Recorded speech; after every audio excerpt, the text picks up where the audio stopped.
That is one of the challenges of colour. We think of it as something that exists out in the world, outside of us, but actually it's made within.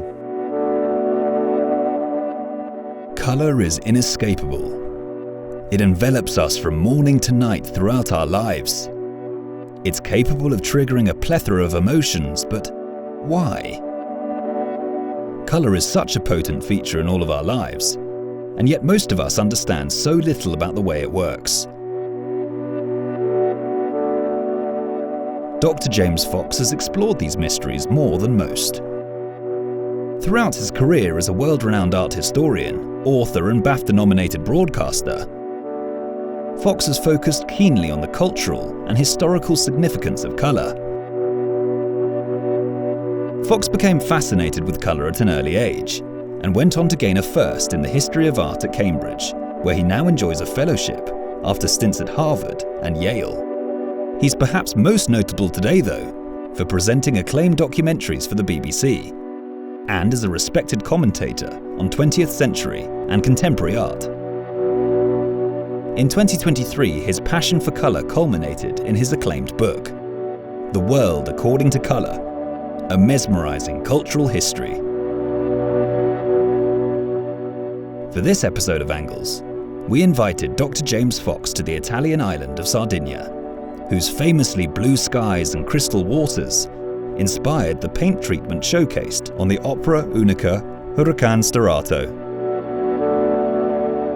The treatment uses a unique triple-layer crystal effect paint, specially developed by the groundbreaking ad personam department at Lamborghini, and results in a unique colourway with plenty of depth to explore.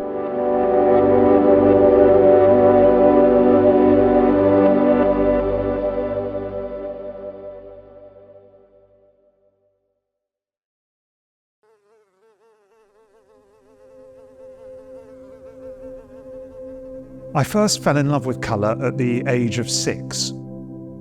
Now, I know that sounds like a strange thing to say, but I remember the event very vividly. I was sitting in my parents' kitchen with my brother and sister. It was a very hot day, and this huge fly came in through the open window and rattled around the room for several minutes, and eventually, when it landed on the kitchen table, my mum rolled up a magazine and crushed it. And my brother and my sister and I, we did what children would do. We leaned in to examine the carcass, which was spasming in a pool of body fluid. And we all went, "Oh, that's disgusting." But then as I started looking at the fly, I noticed that it was covered in the most extraordinary colours. That its body was these emerald greens and sapphire blues. It had these burgundy eyes. It had these wings that were like miniature rainbows. And I remember thinking right then that if something as small and as insignificant and frankly as unpleasant as a fly could be that full of beauty and that full of colour close up, then I should really start looking at everything else more closely. And that's what I did really. Over the coming weeks, months, years, I scrutinised the colours of everything. I remember counting the reds in the roses and the greys in the clouds. And I discovered a few years later that if I went up to my room at night and closed the door and turned the light off and closed my eyes, I could jab my eyeballs and actually could generate colours from within my eyes. They're called phosphenes. But I suppose the more I thought about colour, the more questions I had, the more mysteries there were. Such as why is the sea blue but sea water transparent? Why does cooked beef turn brown but cooked chicken turn white? Why do we say that white spirit and white wine and white diamonds and white people, for that matter, are white when quite clearly they aren't? And it was that curiosity about colour, that sense of wanting to try to get to the bottom of its mysteries that led me into the job that I do today as an art historian, looking at colourful things for a living. Philosophers often say that the most simple sounding questions are the most difficult to answer. In a way, we all think we know what colour is. Colour is around us on every side. It's with us from the moment we open our eyes in the morning to the moment we close them at night. It even seeps into our dreams. And we all know, even children know, the difference between red and green and yellow and blue and all the different colours. But when we have to try to define them, when we have to try to pin it down with words, we inevitably run into difficulties.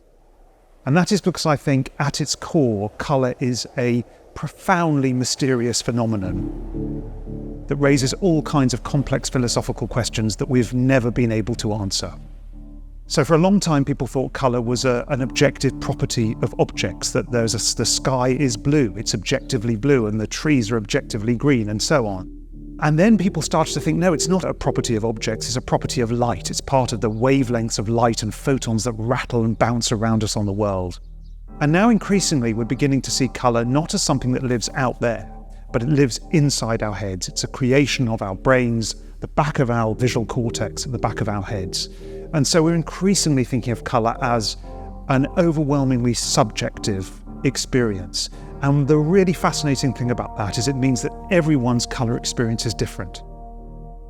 The orange or the yellow of a Lamborghini, whatever colour that Lamborghini may be one colour to one person, but a completely different colour to someone else, because we all have different perceptions. And that is one of the challenges of colour. We think of it as something that exists out in the world, outside of us, but actually it's made within. There are many challenges of colour. As someone who has spent 8 years of my life writing a book about colour, there are many challenges. One is the challenge of trying to understand what it is, where it exists, what it means. Another challenge is simply having to talk about it, because colour, like music, is one of those things that defeats language. The words aren't sufficient to describe it.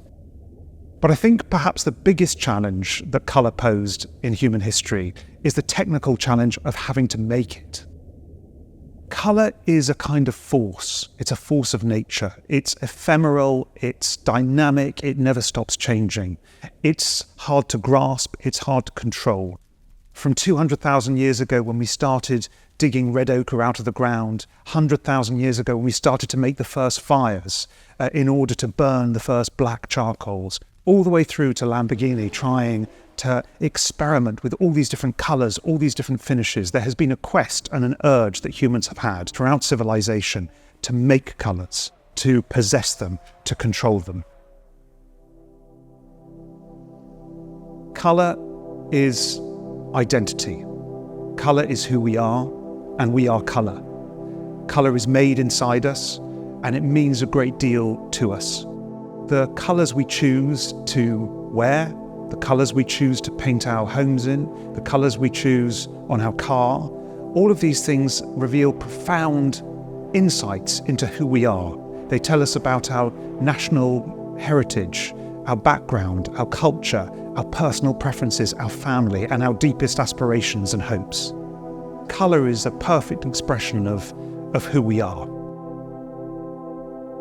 Colour is not only a visual phenomenon. Colour seeps deep into our minds, deep into our bodies. It affects our minds, our moods, our behaviours, our physical experience of the world in very, very profound ways. And we know this from many, many studies that have been shown that, for instance, that red raises heart rates, increases electrical activity in the brain. It makes us more aggressive and more powerful. Blue is shown to relax people, to calm people down.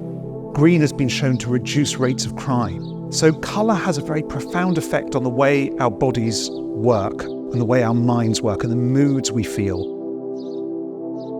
We describe our emotions through the metaphor of colour. If you go red with rage, or you feel a little bit blue, or you are green with envy, or white with fear, you are describing your emotions through the concept of colour.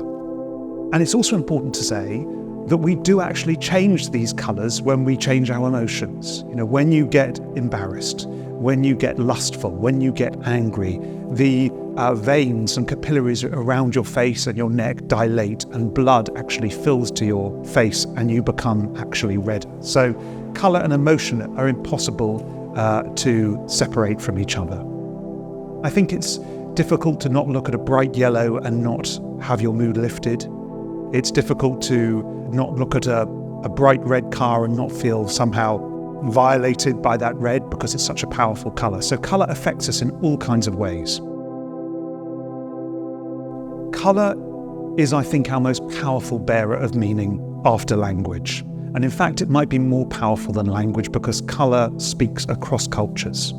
It speaks to people who don't share the same language, who can't read and write. It has this powerful ability to connect to us, not just on the surface, not just to our brains, but to our bodies, to our hearts, to every aspect of our being.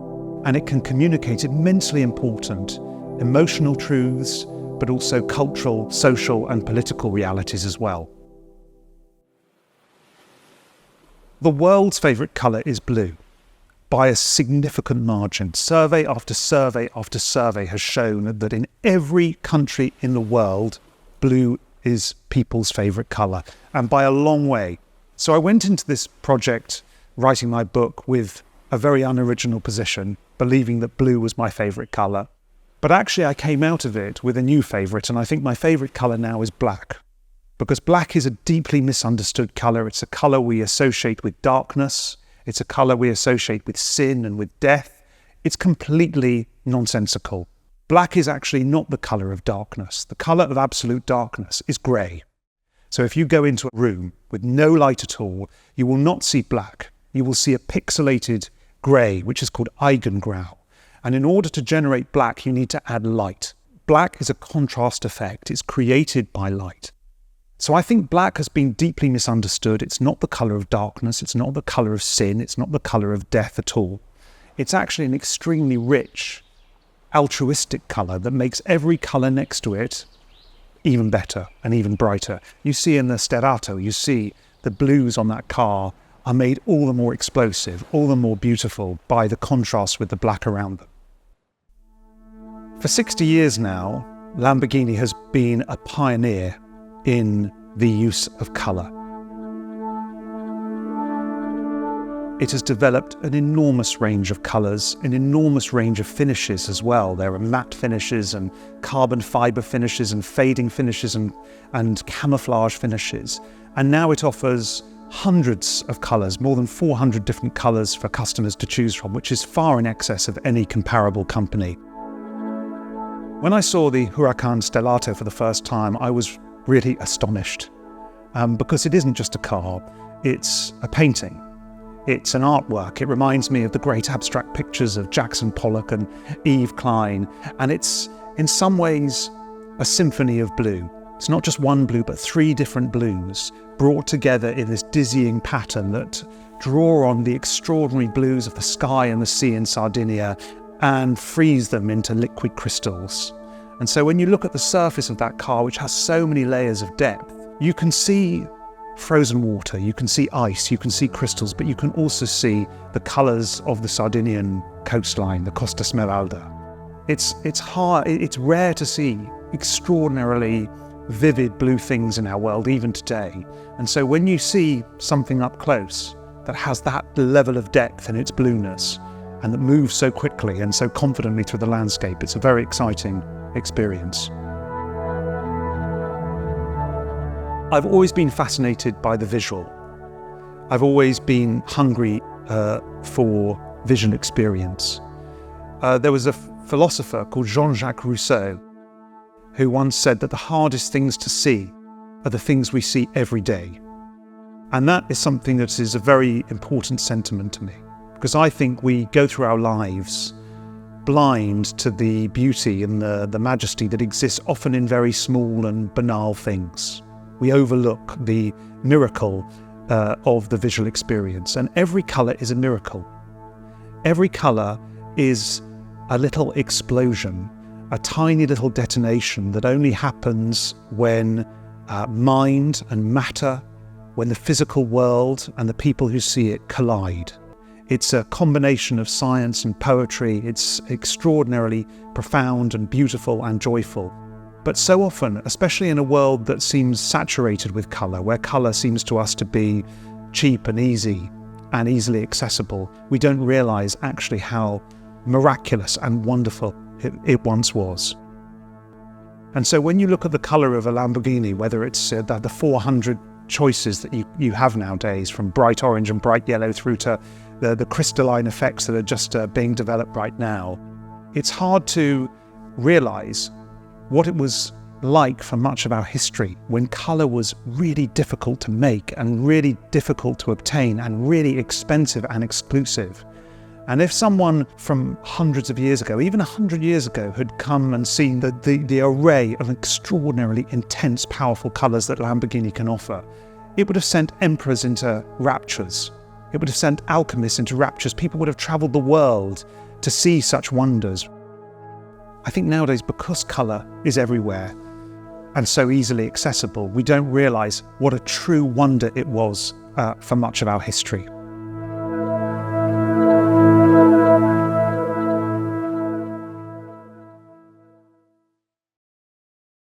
Thank you for listening to this episode of Angles, a Lamborghini podcast. We hope you can join us next time. New episodes will be released regularly on YouTube, Spotify, Apple Podcasts, and Lamborghini.com. Make sure you subscribe. And for more extraordinary conversations, you can also listen to our sister podcast, Beyond.